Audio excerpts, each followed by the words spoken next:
na faixa e não tá atravessando quando abre o farol. Entendi. Não tem muito brotherly love. Não tem muito brotherly love, não. Mas eu me adaptei muito bem, porque tem a vizinhança italiana na Filadélfia, né? Que é igualzinho. Aqui é melhor, o Bexiga é melhor, mas é o mesmo tipo de carcamano, entendeu? Entendi. Então eu cheguei um dia lá, eu fiquei 6 meses sozinho lá antes da minha família chegar, né? Fui lá comer, eu falei, tô no Bexiga. Os caras se sentiu em casa rápido. Me senti em casa rapidinho. Então foi uma adaptação muito, muito rápida para mim. Mas a gente estava conversando aqui antes de começar, Miguel, que você foi para os Estados Unidos porque não dava para fazer o que você queria fazer aqui no Brasil. Você era muito jovem, tinha 22 anos? Não, eu tinha 27. 27 anos. E aí eu te perguntei, antes da gente começar, se esse jovem tivesse em 2026, ele iria ainda para os Estados Unidos? Então, na realidade, daqui a alguns dias eu vou completar 37 anos que eu cheguei lá, dia 20 de fevereiro. 37 anos Nossa, é um absurdo, uma vida inteira. É uma vida, Depende muito da área hoje em dia, depende. Tá. Mas em certas áreas, o que era impensável nos anos 90, começo dos anos 90, hoje os Estados Unidos não seria a primeira opção. Entendi. Mesmo porque a devastação que ocorreu no último ano nas verbas destinadas para a ciência e na forma como as universidades foram atacadas ninguém consegue nem ainda acreditar o que está acontecendo, porque ainda está acontecendo, né? Mudou demais. E além disso, hoje você ser um imigrante sem residência permanente, né, com visto de estudante, com visto temporário, é meio assustador. Uhum. Tanto é que vai ter a Copa do Mundo, né, esse ano, e tem muita gente cancelando. Tem muita gente na Europa que não desistiu de ir. Daqui eu não sei do Brasil, mas na Europa os números são... Tanto é que a FIFA começou a ficar preocupada. Então hoje, para você... O país que me recebeu em 89 não existe mais. Porque eu fui recebido de uma maneira absolutamente tranquila. E meu chefe de laboratório, até que eu conseguisse um emprego definitivo numa outra universidade, na Duke, só me ajudou de todas as maneiras, intelectualmente, financeiramente. Eu até conto essa história, porque ele já faleceu, inclusive, o John Chapin, que ele morava numa outra cidade que eu, na divisa de Nova Jersey com Pensilvânia. Ele falou, olha, tem uma casa para alugar aqui, perto da minha vizinhança, 2 quarteirões da minha vizinhança. Eu falei, John, eu gostaria, mas não tenho como, né? Isso foi numa sexta-feira. Segunda-feira o departamento pessoal me chama no telefone. Eu falei, o que eu fiz? Nunca me chamaram, né? Tô aqui há 3 anos, nunca me chamaram para nada. Falou, não, nós estamos telefonando para você porque o seu chefe te deu um aumento, 25%. Para eu poder pagar o aluguel. Quando que você vê um negócio desse hoje em dia? E ele era um cientista famoso, um cara, né? Não falou para mim nunca, ele nunca chegou para mim, olha, te dei um aumento, não. Foi a mulher do RH que me avisou 2 semanas depois, eu era vizinho dele, porque ele queria alguém para conversar, queria caminhar, né? A gente morava perto do Rio Delaware, né? Um lugar lindo, cidadezinha merreca de nada, né? Ele queria alguém para bater papo depois do jantar, né? E ele ficou muito meu amigo, né? Maneiro. Isso não existe. Não existe. Hoje as relações estão bem diferentes. Muito difícil. Claro que existe, gente boa sempre existe, né? Mas na média eu me beneficiei de uma abertura intelectual, de uma filosofia acadêmica que está assumindo, porque virou um negócio, né? Esse jeito de enxergar as coisas que existia no final dos anos 80, Sim. Quando você chegou lá, hoje é encontrado em algum lugar do mundo? É difícil dizer, né? É muito difícil, mas a ciência mudou muito. Né? A invasão do mundo externo na bolha acadêmica que eu vivi, eu vivi provavelmente os últimos 30 anos, 32 anos dessa bolha americana, onde você podia se isolar na universidade e fazer o seu barato que talvez 30 pessoas no mundo entendessem o que você estava fazendo e tudo bem, entendeu? Você era pago para pensar, pago para produzir novos conhecimentos sem nenhum compromisso necessariamente em que esse conhecimento virasse algo prático, algo, né? Claro que eu e o John, quando a gente provou que a conexão entre cérebro e máquina ia funcionar, instantaneamente a gente percebeu que ia ter uma aplicação clínica, prática. Mas não era o nosso intuito primordial. Nós fizemos isso para para criar um método de entender o cérebro. E, curiosamente, se ele tivesse vivo hoje, ele estaria super feliz, porque acabou de sair um trabalho, citando nossos trabalhos de 30 anos atrás, dizendo que a visão reducionista do cérebro tem que desaparecer, que você tem que pensar no cérebro como um todo, que foi o que a gente escreveu. E quase fomos expulsos da neurociência americana. Né? O que quer dizer, o que é uma visão reducionista do cérebro? É você achar que se você entender neurônio por neurônio, ou célula por célula, o que cada uma faz, independente, Entendi. você vai conseguir pôr tudo junto de novo e fazer o cérebro funcionar. Só que a soma das partes, quando você põe as partes juntas, é muito maior do que a soma delas individualmente, entendeu? Qual que é a defesa para esse método, Miguel? Porque porra, cara, eu não sou neurocientista, eu sou, na verdade, um imbecil. Mas é que, mas é que me parece que me parece lógico que o cérebro é o cérebro como um todo. Não, como é que cérebro. O reducionismo teve vitórias muito grandes. Eu tô acabando de ler um livro sobre isso, sobre a história eu estou citando ele nas últimas semanas porque ele é um dos meus grandes heróis, e para escrever o livro que eu estou escrevendo nesse instante, eu fui reler as 6 obras mais importantes do Lewis Mumford, né? Que é um americano que eu admiro profundamente pela amplitude, né? E ele é o inimigo público número 1, ou foi, do reducionismo nos Estados Unidos, né? Como filósofo, historiador, arquiteto. Eu sempre falo isso porque é uma coisa que sumiu, mas ele foi, durante 30 anos, o New Yorker, né? Você conhece a revista New Yorker? Ele foi o titular da coluna de arquitetura do New York. Nunca foi arquiteto. Mas ele tinha desde criança andado a pé por Nova York, estudado a cidade, estudado a história da arquitetura, de um ponto Entendi. que ele se transformou no maior crítico de arquitetura, provavelmente do mundo. E os grandes arquitetos do mundo iam pedir para ele visitar não sei o quê, para escrever uma coluna, né? Então é um cara, um humanista como talvez não exista mais. E ele fala, né, que o reducionismo ele teve vitórias muito importantes desde o iluminismo, né, desde o século XVIII, começo do século XVIII. E principalmente na física, né, onde a teoria atomística foi um grande sucesso, até chegar à mecânica quântica, né, que colocou... a gente sempre brinca, eu e o meu grande amigo Ronald Sicurel, matemático suíço, egípcio-suíço, que para o Newton o observador não era nada, né? Existia o teatro do espaço e o tempo, as forças agindo na matéria e ponto.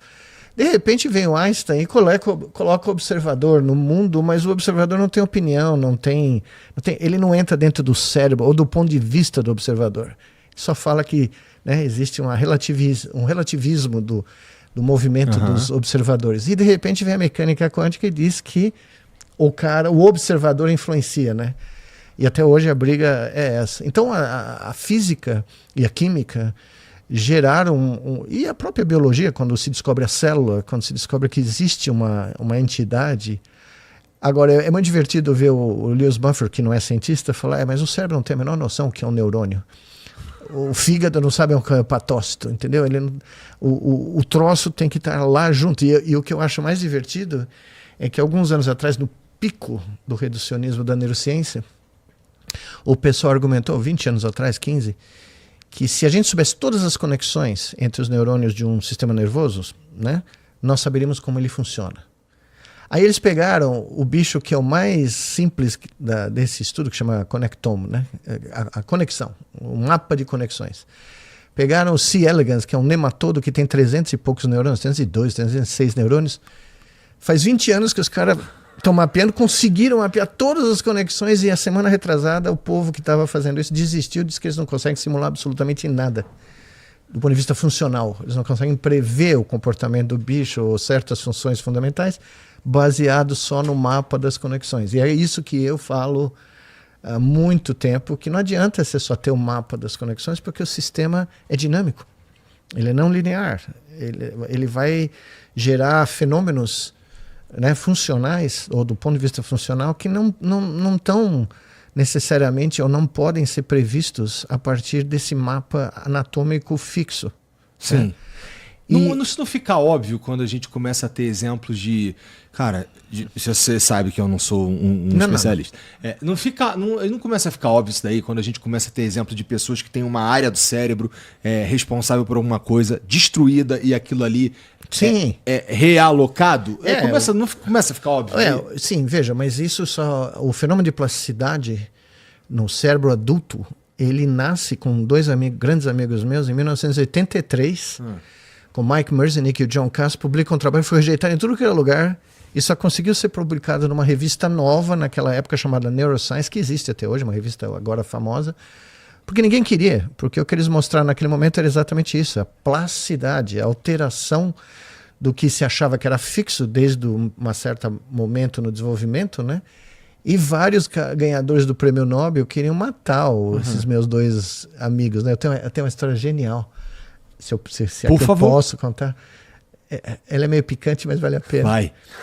Mike Merzenich, que é uma figuraça, tá vivo, deve ter uns 80 e tantos anos até agora, né? UC São Francisco, tá?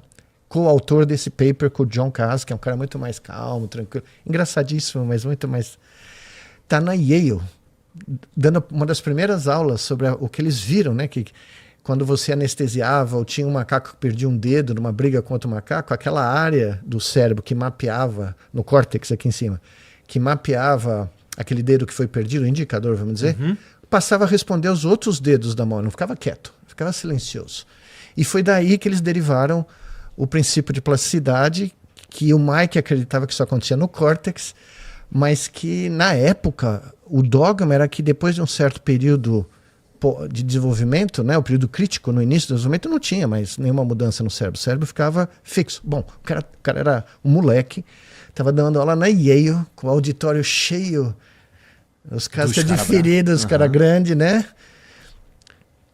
Aí ele vê que ele está falando, mostrando os slides. Naquela época não tinha PowerPoint, era slide e tal, diapositivo e tal. E o chefe do departamento, Pasco Rakish, que era um casca de ferida, eu encontrei com ele várias vezes, rindo, giggling, né, que a gente fala, dando risadinha, pondo a mão na cara e tal.